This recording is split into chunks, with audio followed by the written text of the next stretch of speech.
Hello guys, today's video we are going to talk about the overclocking setting on the X299 motherboard, the Gigabyte X299 AORUS Gaming 7 and the processor i9 or i7-7740X, and that depends on the device you have, and for me I have this motherboard and the processor.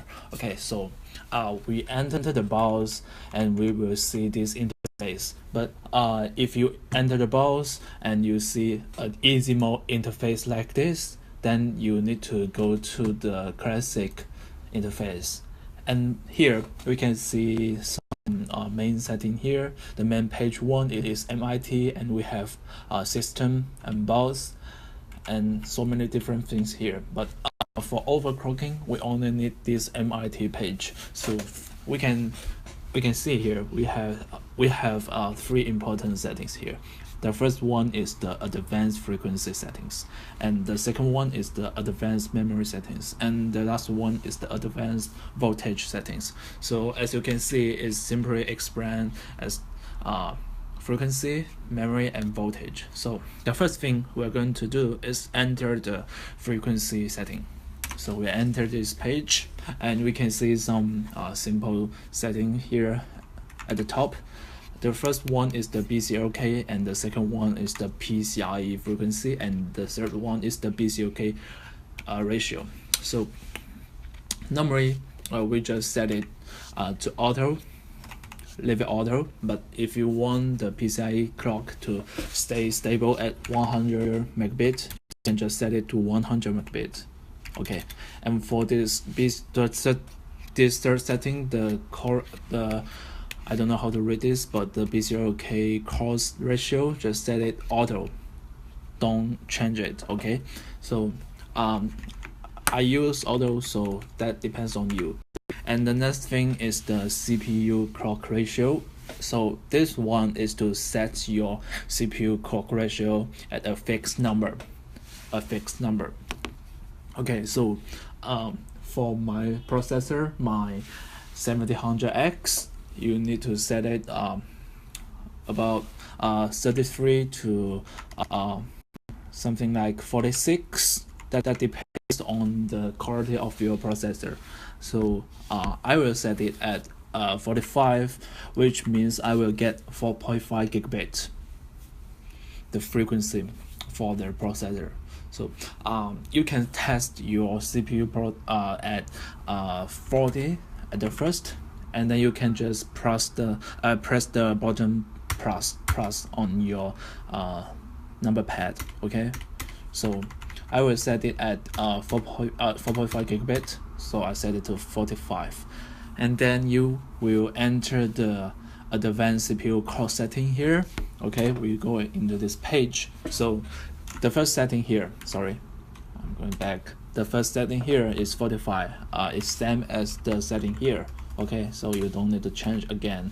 And for the AVX offset, is something to downclock your CPU core ratio. If you are using something like Prime 95 or OCCT, and if you set it, for example, we set it to 5. Okay, then when you are doing the stress test on your processor, the CPU core ratio will -5, which means 45 minus 5 is 40. So when you are running the stress test software, something like Prime 95, your CPU frequency will be 40 gigabit, 40 ratio, and the frequency will be 4.0 gigabit. That makes sense. Okay, and the AVX 512 is something that we always don't need, but you can just set it 5+2 or 5+3. You can set it to 7. Okay, but always we set it to 3 and 5, and it's okay. Or you can set it 2 and 4. That's about calculation. That's up to you. Okay, but I don't set it because I don't use the Prime 95 now, and I have finished my processor just test, so it's fine for me. And the next thing is the temperature offset from TJ Maxx. So this setting will allow you to increase the limit of overheat temperature. So for the processor 7900X, the stock TJ max temperature is 94 or 95, and you can just increase this number. So for example, I set it to 10, then the limit temperature will be 94 plus 10, which is 104. So when you are doing the stress test, you can set it to a higher number like 104. But if you finish your stress test, please set it back to auto, which means 0. So with this setting here, you will not damage your processor. Okay. So those settings here we don't need, so we just jump to the CLR mesh ratio, and it also called on-call ratio. If you press the Alt button, you can see the explanation for this setting. So it will influence the cache frequency, the cache performance, something for memory controller. So I know some motherboards like the ASUS, the stock CLR mesh on-call ratio is 20, and for this motherboard, the AORUS Gigabyte Gaming 7 is 24. Okay, as you can see, it's 24. Now it's auto, but you can see at the right is 24. And the maximum, the limit for the 7900X is 32 so far. If you are not going to use something so high-end overclock nitrogen overclock setup, so the maximum is 32. But if you figure out 32 is not stable for you, you can set it to 30 or 31. That depends on you. Okay, so I use 31 here because I want my processor stay stable. Okay. And the next one we are going to talk about is the turbo boost technology. So for this setting here, if you are going to set this, then you don't need to set the CPU core clock ratio. Okay, but if you are going to use the turbo boost, then you will need to change the turbo ratio and cost active setting to the number you want, for example 45, and also enable the setting here. But we always don't want to use the turbo because we are doing the manual overclocking. Okay, here, so I just set it back to auto, and the turbo per core limit control is also something to change your core limit. So if you enable the turbo ratio, then you can set the per core ratio limit. For example, I want my the first thing you need to set is enable the boost technology. Okay, and then set 10 core active at 45. But at this point, you also need to enable this setting here. It's called the enhanced multi-core performance, and this setting is new, and you need to update your BIOS version, and you will see this option here and enable it. And when you enable it, all 10 cores will go up to 45 core ratio, which means 4.5 gigabit. Okay, so once you set it, you also need to set your per core limit control. If you leave it auto, then all cores will be stable at 4.5 gigabit. But if you want to change it, it's something like 45, 45, 45, 45, and 40, 40 to improve the performance. For example, I do gaming, and for gaming, most games use the CPU core 1 to 4, so they only use the first 4 cores, and the rest cores will not be used. So you can just set the turbo core 1 to 4 ratio at 45, and then set the rest to a lower number like 40 or 42, 43. It's all fine, but this is about the turbo per core rate. We don't need it. Okay, just leave it auto or disable. auto. Okay. And the next thing we need to set is about the package power limit TDP. It's about the power consumption. So if you see your power consumption was limited at 140, then you need to set it to something like 300 or 400. Just make sure the limit will not beat 140. Okay, and let's see the next thing. The next thing here is called the active course control. So if you are going to use this option, you will be able to disable some core on your processor. So we have 10 cores here, and we just leave it auto. But if you want to disable 2 cores, the last 2 cores, you can just disable it here. Okay, that's up to you. But always we don't need to disable it, because that's the reason why we buy such an expensive processor. Okay, and the next thing here we're going to talk about is the energy efficient turbo. So if you are going to overclock your processor with the CPU clock ratio setting 45 or 43 here, you will need to disable it. Okay, and this is all the settings here. But so far you finish all the steps here, your CPU clock ratio will not keep stable at 4.5 always.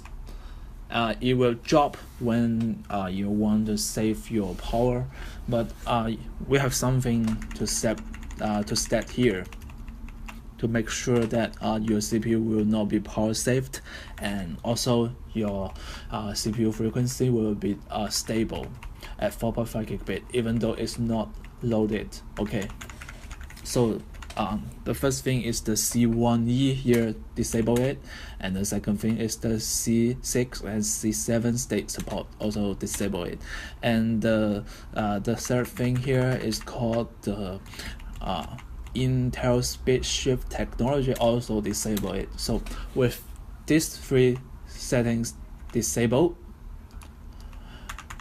this one and this one and this one disabled, your CPU clock ratio will keep stable at 4.5 gigabit, even though the CPU is like 1% load.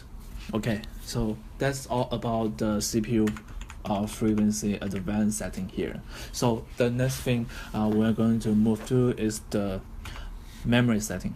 Okay, so that's one thing that for Intel called XMP. So if your memory stick support the XMP, you can just enable it. So I just enable it, and you can see my memory frequency will go to 3600 megabit.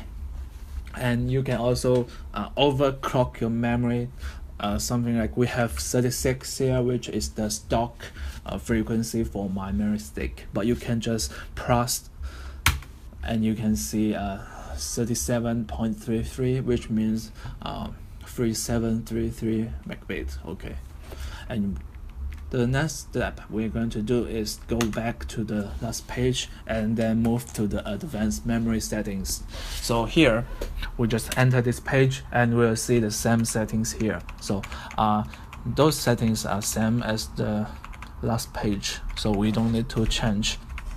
And the next thing is called the memory enhance setting. So always we leave it normal, but as you can see here, simply expand enhance stability, relax OC, or enhance performance. So choose one setting you want. For me, normal is fine. And next thing is to make the memory timing mode to advanced menu. So with this setting, you are able to set your memory timing, which is very important for the memory overclocking. So if you don't set it to advanced menu, it will be disabled and you cannot adjust them. Okay, so you need to set it to advanced menu. Okay, so let's go to the memory setting here. So for example, if I set it to 36, okay, or auto, and the memory timing will be automatically read to the XMP file. But if you to change something, you will need to set it to something like a common rate 1, which is better compared to 2. Okay, so and for the main timing, we just set to 1636, which is good, which is the XMP file. But you can change your setting to make your memory faster, something like 15, 35, but it may cause failure of boot, and you need to figure out by yourself. Okay, so for my system, my memory stick is 36, but I can achieve 37.33 and change my memory timing to 17, 13, 7. Okay, here, and the common rate is also 1. Okay, but always you need to set all your CPU channel, your memory channel here, set it all to 17, 37. Okay, here you will need to set it to all the channels. Okay, so I won't do it here, but you just need to set it the channel A to channel D, A, B, C, D. Okay, so this is the memory overclocking. And the next thing here is the advanced voltage setting. Okay, so this is very important because the LGA 2066 processor have 2 different types. So if you are using the 7700X, the lower core CPU, you will need to set the CPU core voltage control, the CPU V-ring external override to 1.2 or leave it auto. But if you are using the 8 cores or 10 core CPU, something like the 7900X, then you need to set it to 1.8 or 1.9. So if you are going to overclock your processor, the CPU frequency at 4.3 or higher, it's recommended to set it to 1.9. Remember, 1.9 is very important. And for the internal CPU V core, it simply means the CPU core voltage. So as you know, you can just set it to auto because the X299 motherboard is very smart, which means you don't need to change it. Okay, because the voltage will not go too high, but it's okay to set it manually, something like 1.2. It depends on you, it's up to you. Okay, it's up to you. And for the CPU mesh voltage, you can just leave it auto or set it to 1.2, which is related to the CPU mesh CLR core voltage at 30 or 31, 32, I think, but you can just leave it auto. Okay, and the next thing we need to do is the advanced power settings. So we only change the first settings here, which is the CPU V core glow light calibration. Okay, you press the button on your number pad, the plus or the minus key, and you will able to set it to normal, standard, low, medium, high, or turbo or extreme. Okay, so we can just use turbo or extreme to improve the stability of overclocking. Okay, and then we go back to the chip voltage control page, and we always don't need to change the setting here, so we should go back and go to the DRAM voltage control. Okay, so for this page, you also don't need to set your voltage control. If you don't know about it, you can just look at your memory stick and it will say something like 1.2 volt or 1.35 volt. So if you want to adjust it to the fixed number, you can just set it to 1.35. Okay, 1.35, and it's all fine. But also you can just leave it to auto as I do. and we just finish all the settings here. And we are not going to talk about other settings on this motherboard because they are very easy and similar to the motherboards. So you can see everything is done here. So we just save the setting, or you can just press the F10 button on the keyboard and save it and press yes, and everything will be done. Okay, so thank you guys for watching my video. I know my English is not so good, but I have done my best to explain you all the settings here about overclocking. So if you have other problem, you can just post your problem in the Gigabyte X299 motherboard thread, and all of us will be able to answer your problem very fast. We are very helpful to solve your problem, to give you some suggestions on your CPU. And if you want to do something about overclocking, you can just post your problem in the thread. Okay, so I'm Tanner, and thank you for watching my video. Goodbye guys, have a nice overclocking experience on your X299 motherboard. Thank you.